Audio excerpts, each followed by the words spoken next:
Hello, everyone. Hi, everyone.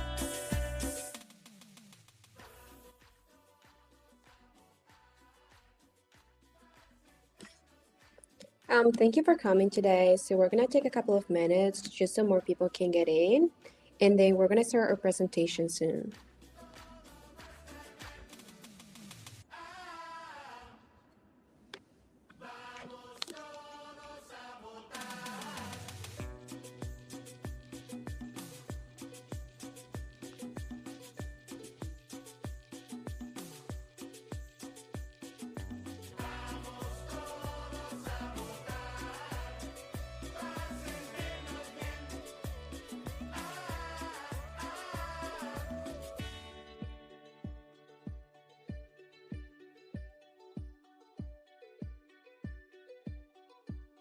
Okay, we're gonna give it around 2 more minutes so we can get people to connect, and then we'll be starting soon.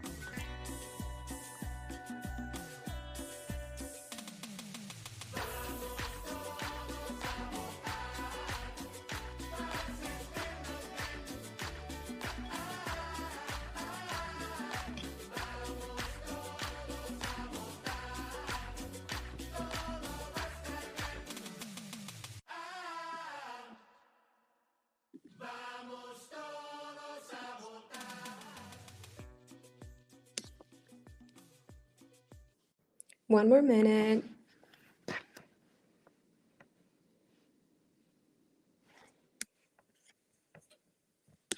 Okay, I'm gonna go ahead and start right now. So thank you for joining today. My name is Bridget Gonzalez. I'm a Poderosa Fellow from Georgia. I'm originally from Colombia, moved to the US around 4 years ago or so. So today we're gonna be, having a meeting with a guest speaker.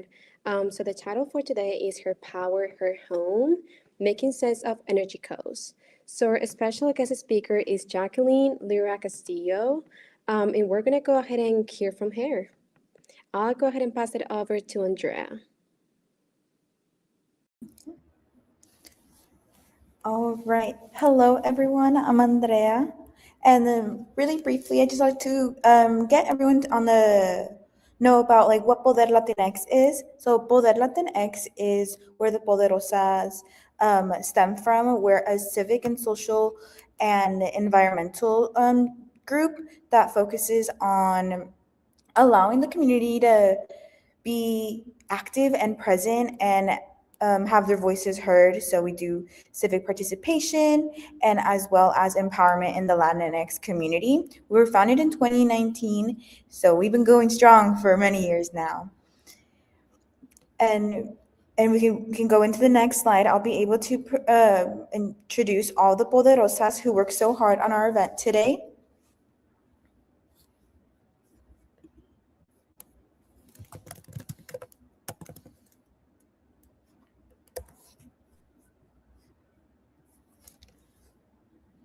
All right, thank you. So, as I was saying, I'm Andrea from Arizona, but today we have four of our poderosas from California: Marisol Herrera, Belinda Herrera, Liz Salvador León, Luz Toribio, Juliana Guerrero from Washington, D.C., Silatli Solis from Georgia, and then Bridget Gonzalez from Georgia as well.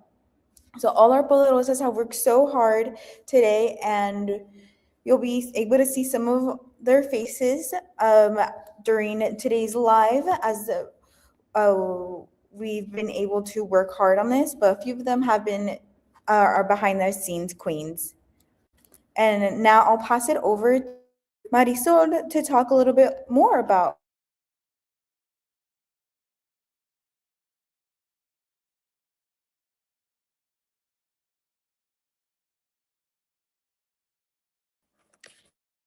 Uh,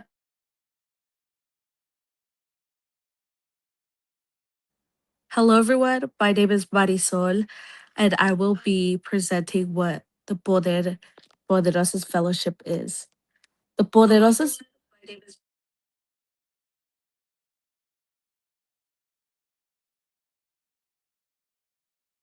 the Poderosas Fellowship is a civic leadership program presented by Poder Latinx. It focuses on developing Latina leaders and increasing voter participation.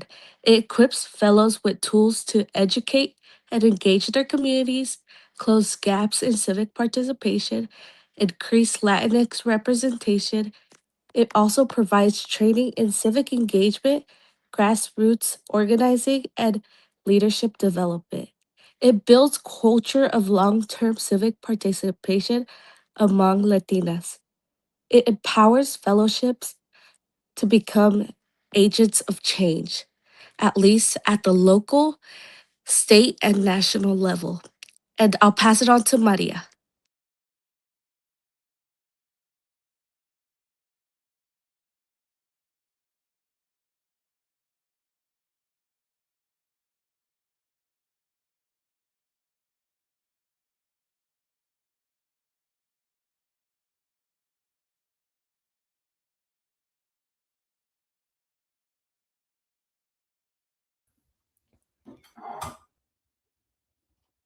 Uh, can oh, uh, can people hear me?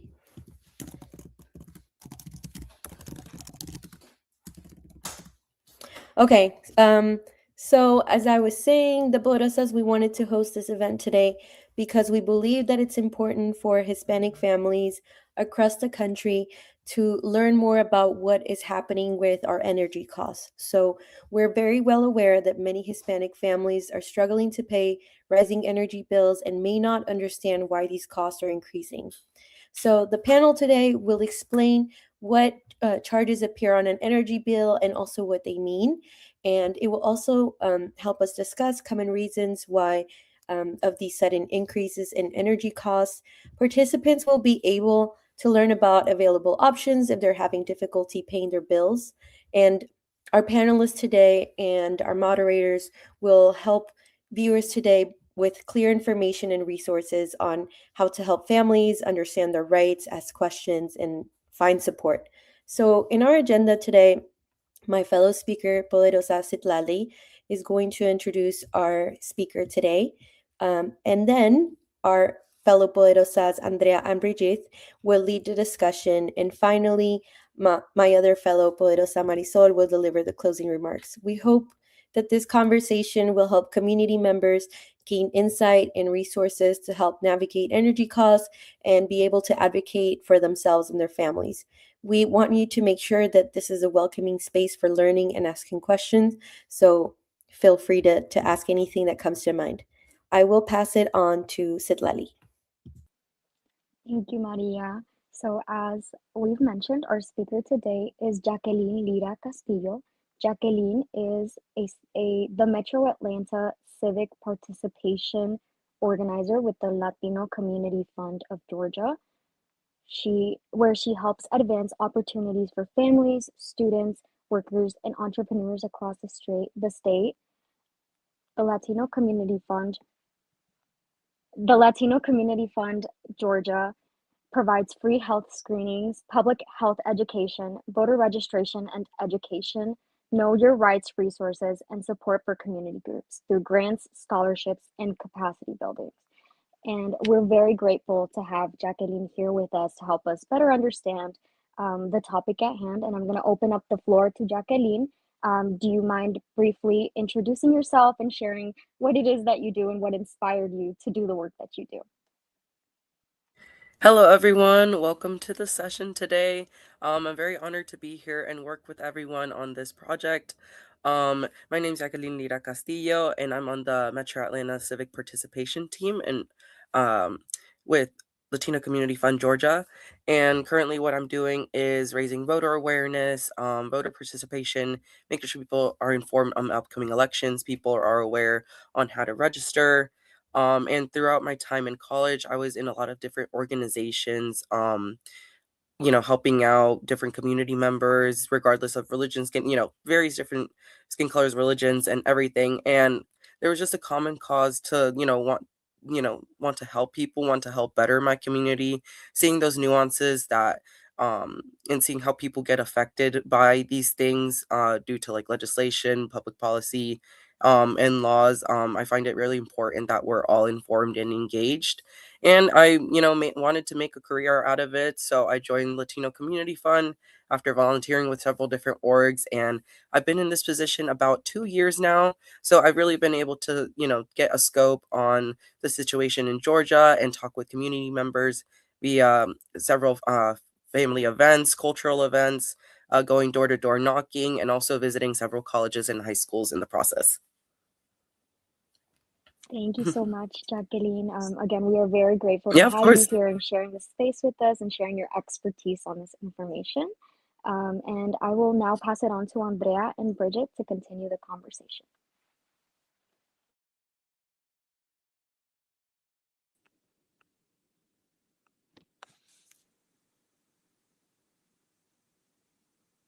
Hello, everyone. Thank you, Jackie, for being here today as well. Give me a quick second. So I would love to ask a couple of questions just for our community members to be able to hear from you. And then also, in case someone has any questions that is on the live, please go ahead and comment them. We will be more than happy to look over your questions and also answer them. So the first question for you is, why is it especially important for families to understand their energy fields today, and how can they understand them better? To start off with, I would just like to Your say mic is that off. being open. Oh, wait, can you hear me now?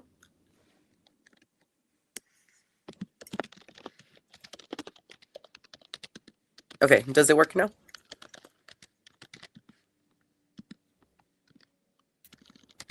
Okay, just double checking. Okay, so to start off with this question, I would like to just say that being open and transparent to having these conversations, not only in the household, but also to your family and friends and neighbors, is very important. A lot of times there's miscommunication that gets brought about, or people hear things from different resources or different parts of social media. And it's very difficult for people to be able to come to a common consensus. And also, it adds to the confusion that people might be doing to try to understand what costs are embedded inside of their energy or utility bill. Bills are not as predictable as they used to be due to all the different programs and policies that are embedded into our system.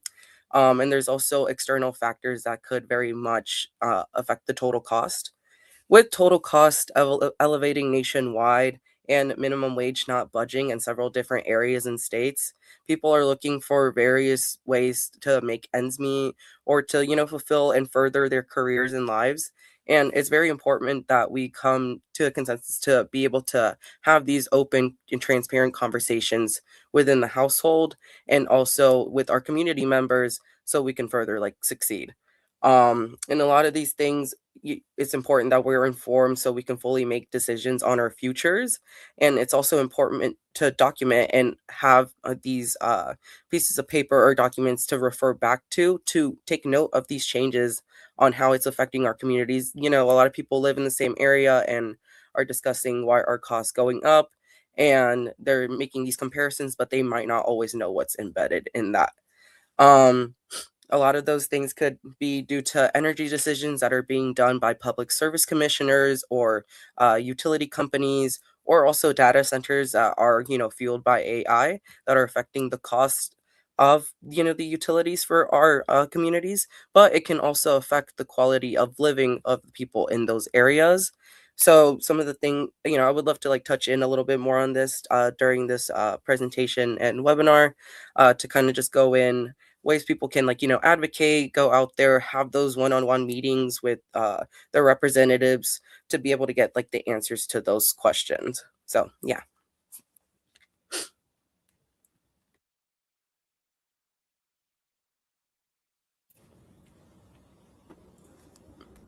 Yes, and thank you so much for your answer. I think this was really helpful for every single one of us that is here in this meeting. I'll go ahead and pass it over to Andrea for the next question.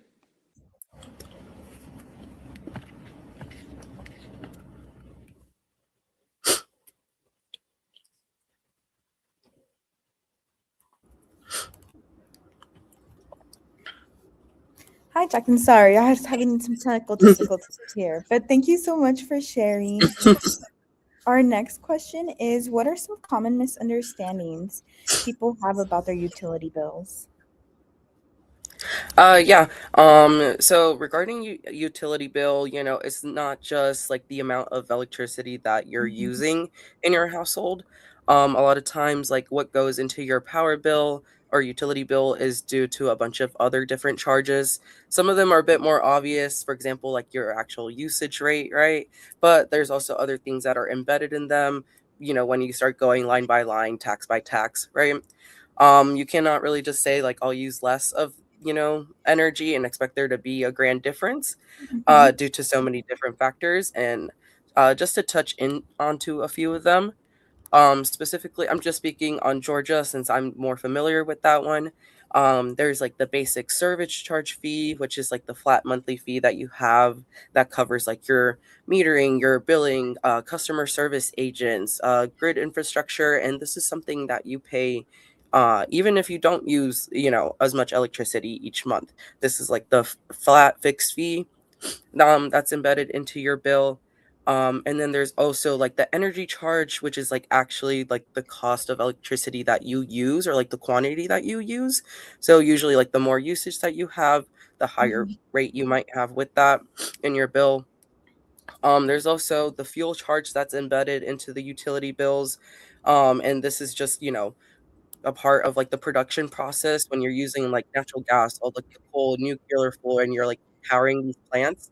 That of course costs money, and that is a part of what gets embedded into our bill as well. Um, and due to like different costs regarding oil, sometimes these specific fees can change. So it's important that people are educated on the specific breakdowns of their bill to mhm, avoid those misunderstandings.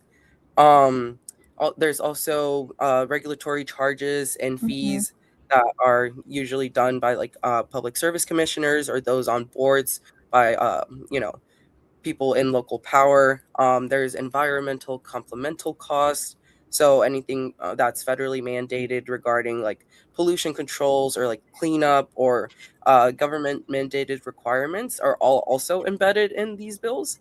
So it's a lot of information people have to like take on at once, and a lot of times when they just look at that number on the bill they might just think, oh, it's because I used a specific amount of energy each month. mhm, But in reality there's so many different factors, departments, both government, local, and locally going on that people are not as aware of. So it's important to, as I mentioned with the first question, to have these conversations with folks, mhm, to see how we can collectively build together to advocate for, more efficient costs for our community, for more eco-friendly methods of energy as well. Since a lot of people are getting affected in those ways, and our communities are feeling, those repercussions in the process. yeah, And then I would also like to state that within these bills, we also have to pay like our sales tax and fees. So that's also a percentage. So when people see like that number of their usage go down, but they don't really see other parts of their bill change, that could be part of the reason why, because of the local and state taxes that are being embedded into that as well. So just wanted to wrap it up with that as well. no, thank you so much for all that Yeah. knowledge. I wasn't aware how many aspects went into the utility bills. And then, would you say it's more common for like the basis level to be higher than the actual usage? The basis in what regards? Like, Like the rest, like how you were saying, like the breakdowns are typically like all of that combined. Would it be like more common that that's more of the bill that it comes down to than the actual usage? I feel like that might be a little hard to answer because it depends Mm-hmm. on so many different factors.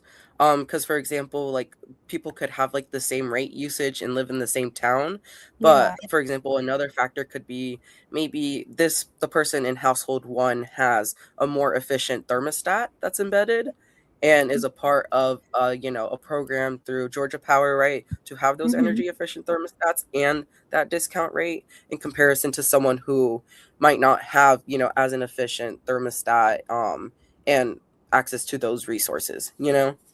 Yeah, no, thank you for answering. That was just like my curiosity because there's like so much to a Mhm. bill that I'm Yeah. like learning right now. But I'll pass it over back to Bridget for our next question for you. No, yeah, and thank you. Yeah. As Andrea was saying, like there is so much when it comes to bills that we don't really know, we don't really have the knowledge to, and we also don't really ask any questions. We just pay for it, and then whenever the bills gets high, Yeah. then that's not when we care about it. So yeah, I feel like having all this Yeah, and knowledge like is really great. You were gonna say? Oh. and when you're comparing bills with other people, and you're wondering, oh, like why is like let's just say this person's lower and they live in the same apartment complex, you know, or they live in the same neighborhood. There could be so many other costs that are in there. Maybe someone has like a senior discount, or or people are splitting bills, or they have different rates set in place. They have like a prepaid plan, you know. There's so many different things that go into that, and it's so important that we're able to communicate openly and freely about it. That way, people can figure out what method might be best for them. And so people have access to all these things, you know? No, yeah, and I agree with you. We also know that sometimes, those bills could be very high, and maybe people will not be able to afford it for whatever reason. Maybe Hmm. they just lost their job, got fired. There are situations going Exactly.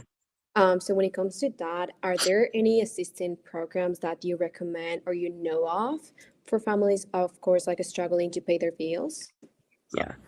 I'm gonna speak on the behalf of like a Georgia perspective, once again, since that's just what I'm more familiar in. Um, and of course, like each state has their different assistance programs, but usually they live on the website of the power company that you are with. And in order to get in contact with them or get help, they usually have agents available to kind of redirect you to those resources for the people who might be falling behind on payments or might be needing some extra assistance on their bills. Specifically for Georgia, I know with Georgia Power, they have the senior discounts for those people who are 65 years and older. This might be a good idea to embed for those who have grandparents who live with them and kind of want to take advantage of that opportunity. There's also payment plans and extensions, and there's also agents on the phone who are able to guide with this process in English and Spanish. It's just a matter of being able to, take that initiative and call and be able to be very open about what's on your bill and what you're concerned about and what you're actually able to, put on the forefront for your bill, right? Um, there's energy assistance partnerships. There's like tools and there's tools to like track and reduce your usage, as I was mentioning earlier, like the special thermostats that they have set in place that are shut off when like you're not using energy, or maybe you're off at work and they like shut it off, right? There's also assistance programs for people who might have disabilities or might have specific medical needs. Usually, when people are applying for assistance programs, you do need a proof of income or like work stubs, usually within like the last 30 days. You need your recent utility bills, government issued ID or documentation, and then also proof of enrollment of any other government assistance programs. Of course, each program has their own requirements, whether it's income, proof of residency, and etc. But those are usually the documents that you need to have on hand to be able to apply for these programs. Um, and then aside from just the ones that are provided by the utility company in itself, there's also nonprofit organizations like, Pueblo Latinx Latino Community Fund, who help connect people in the community with other organizations or who might be doing initiatives to help people who need help with, their utility assistance. Um, a lot of nonprofit organizations and churches, they have info sessions or Zoom webinars, for example, like the one we're in right now, right? They also have volunteers or representatives from a power company that sometimes come in and help people fill out that paperwork or redirect people to the website or like where exactly to apply on their account. And then also some organizations have stipends or funds that they collect that go towards, covering or aiding people in this assistance.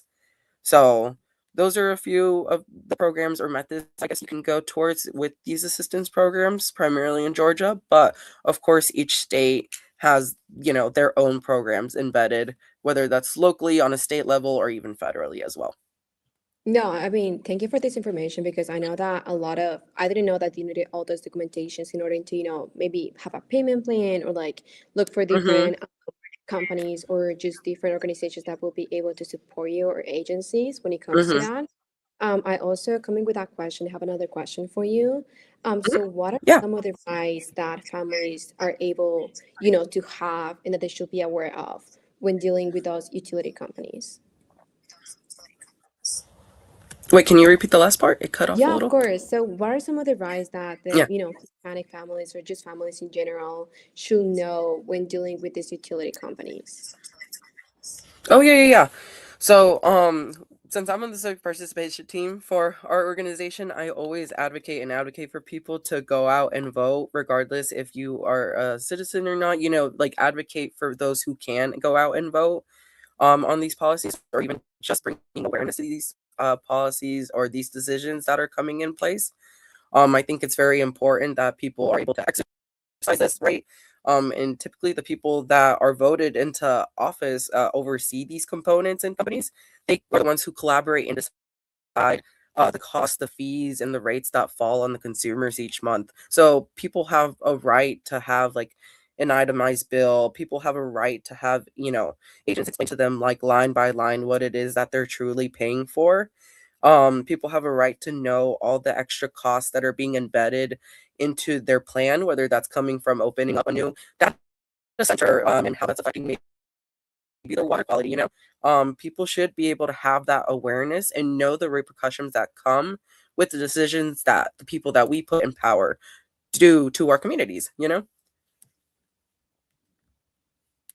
Yeah, I agree. With that, I'll go ahead and pass it over to Andrea, so she can go ahead and ask you the next question. And thank you for this. Yes, thank you so much for all information. And then I did want to a little bit before our next one can have a follow up. How can community members like advocate in like a certain way rather than just getting that educational factor? Like, is there more of a like hands on um, method that you would like have seen or would recommend? Mhm. Yeah, for sure. Like, of course, being informed is very important. I really recommend like going to your public service commissioner websites, following local advocacy groups and organizations who are keeping track of all these policies, um, being engaged and watching these hearings and webinars online. Something that people can do out in the field actually is, going to public hearings or town hall meetings. A lot of times people have the opportunity to speak if you live within a specific area, right? And you can usually speak for about 2 to 3 minutes at a time. And you can bring concerns that you have, whether it's utilities, something you see in your community, or something that you're spotting, right? You have the opportunity to advocate for yourself and also bring this awareness and have it documented to those around you as well.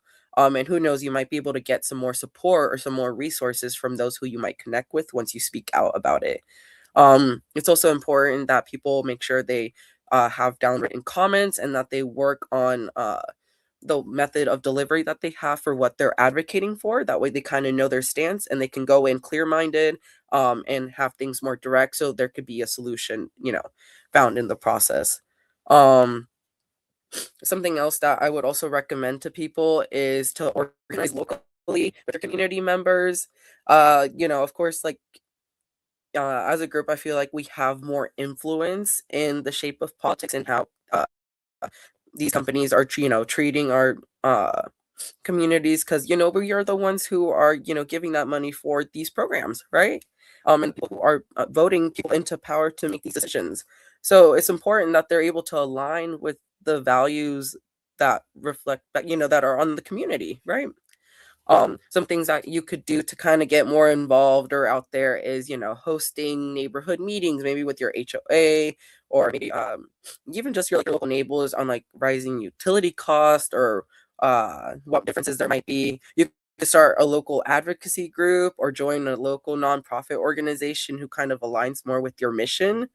You can partner with these nonprofits and see if they have any volunteer opportunities available or any fellowships, for example, like the Poderosas Fellowship, right? if you really want to advocate and start with some projects and get the ball rolling, right?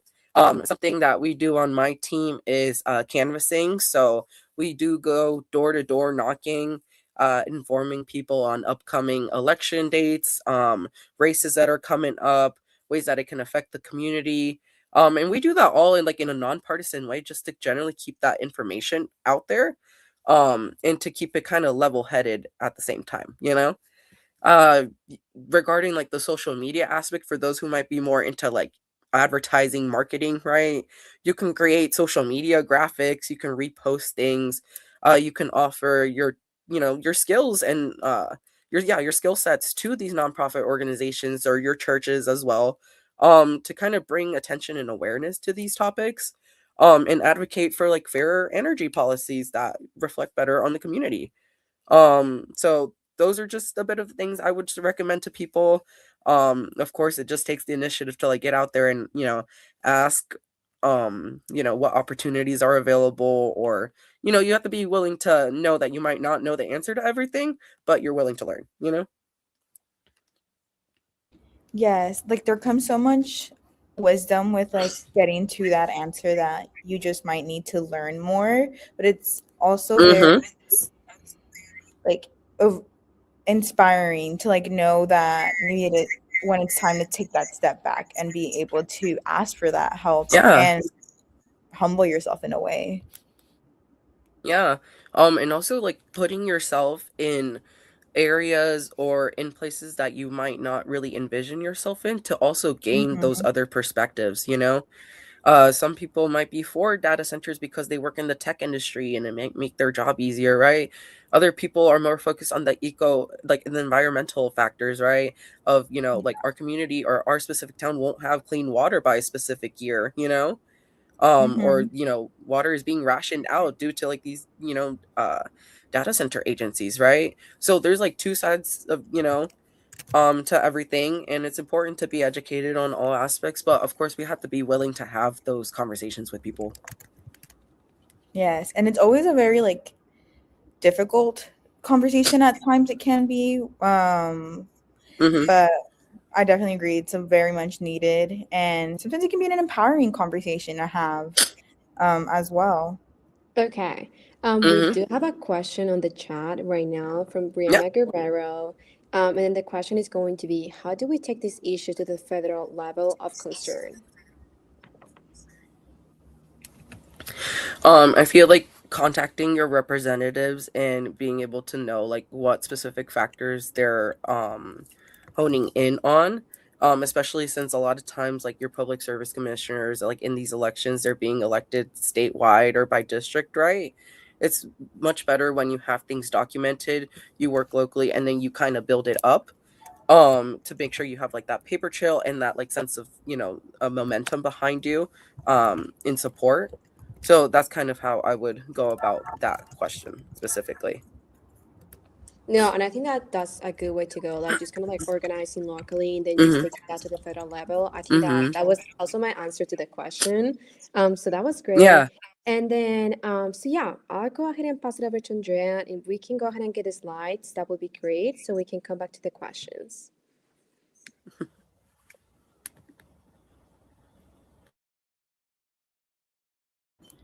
And then actually I believe we kind of went ahead of ourselves and answered our next questions and the conversation was just flowing so nicely. So we can go ahead and go over and go into our next slide, and I'll pass it on over to Marisol back.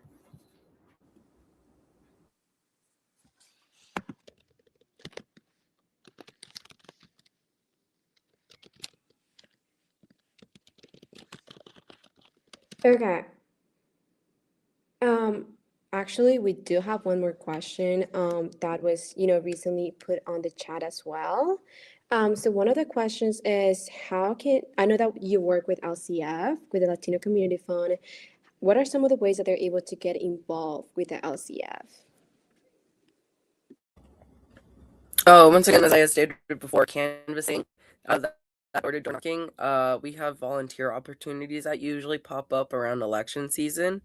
Not to, just advocate for that, but, just trying to make that possibility or that opportunity out there. Um, we go door to door knocking. We inform our community on upcoming elections, all the dates, making sure their registration's up to date and the websites that they can go towards that as well. And then also a lot of times, throughout the year, there's like lobbying days when legislators are in session and people have days dedicated towards specific resolutions that might be regarding a specific topic or community. We just recently had a Latino Day at the Capitol, and we had over 200 people come along. I know I saw Bridget there as well, so I was you, there, yes.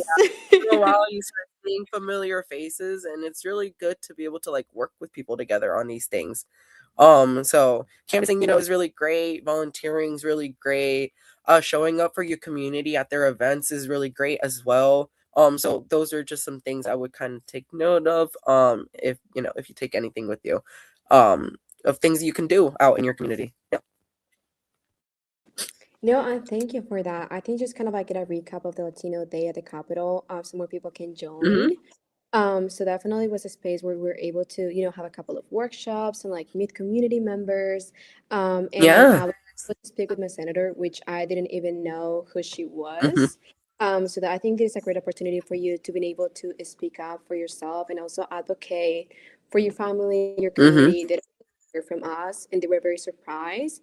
So I think that if you're able to go next year to Latino Day at the Capitol, I think that's really great. Just advocating for yourself, for your friends, for your community. Mm-hmm. So I think that, that was wonderful for me. It was a great experience. Yeah. Just not seeing new faces, but also familiar faces that I already knew. Like I have already seen Jackie before.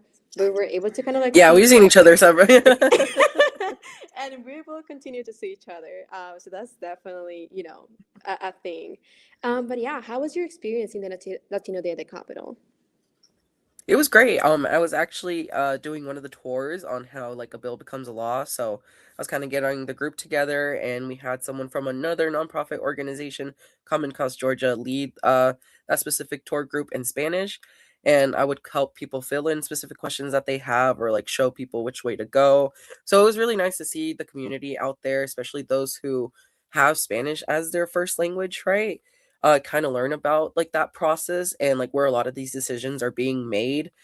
People being inquisitive on like what room is this, or like where are representatives going or meeting up at, or like, oh, so this is where a bill moves on forward. And being able to put people in those spaces and see themselves in that and see themselves apart as this collective. And I agree with you. I also think that we don't really have a lot of Latino representation in those places. Like I know only Exactly, yeah. Tina, Mary Ann, and that's Hmm. it from those places. So I think that, being able to see that and be aware of it, like you just go to the Yeah. space and you're like, oh, where are my Latinas at? Like I don't see anyone Yeah. so definitely we need more representation because the Latino population just, I mean, talking about Georgia has grown, but Hmm. not only Georgia, but Exactly. different states. So I definitely think that we need more representation within our state and also just in general in the US. Yeah.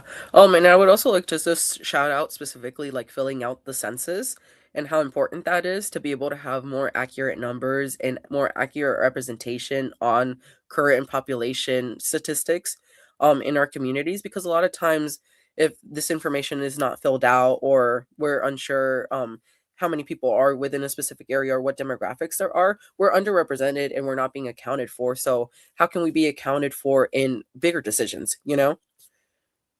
No, yeah, and I agree with you. And then also, just to kind of like give an idea of it, I had no idea that you were able to set up an appointment with your senator or house rep. Yeah. Also learned that there. And like I said before, I was able to have a conversation with them. So definitely, if someone is here, take that into account in this live. We also have another question from the chat, which Mhm. is someone feels that their bill is too high. What are some of the steps that they can take right away?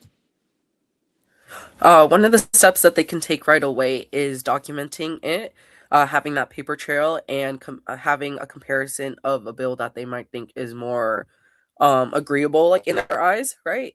And then taking that documentation and contacting one of your agents via like the hotline or like the phone number that they have available on their website. Like you have a right to be able to speak with these agents and also help them disclose all of the costs that happen. And if bills are too high, there's also like deferment or payment plans that you can have embedded and set up with that agent to help guide you through that process and see if that might be a better way for you to like, to pay off your bill, or if there might be a new way that you can change like, your energy bill, right? Agree. So we're gonna go to the other section. I'll go ahead and pass it over to Marisol, Yeah. and she will share with us the call to action. Thank you. Thank you, Jacqueline. That was a wonderful presentation. It was very informative, and we all know that women play a vital role in managing their household and supporting their families. We don't have to navigate it alone. We don't have to navigate the rising cost alone. We have to take what we learned and put it into action. We can empower ourselves to understand our energy bill and ask questions, seek resources. We need to support and uplift other women in our community by sharing the knowledge and tools that we've learned today. We need to get and make informed decisions and advocate for our family needs. And together we can build an informed, confident, and empowered community. And on to the next slide.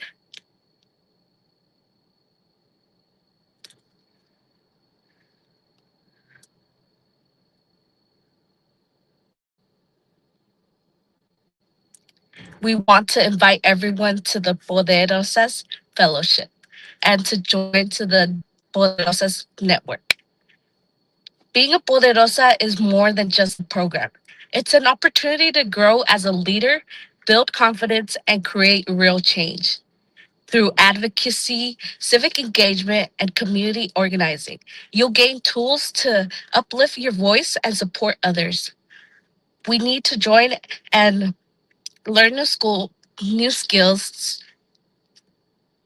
And what we want to share is that your voice matters. And now is the time to use it. Thank you.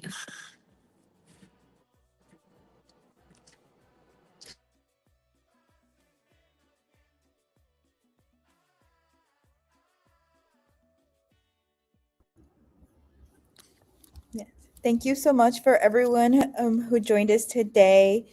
We are so happy to be able to share this information with you. And as Marisol said, being a Poderosa is a job we all take very seriously and are very dedicated to. So I hope everyone has a good evening, afternoon, wherever you may be. But other than that, if there's no more other questions, have a great day. Have a Bye. great day. Bye. Bye.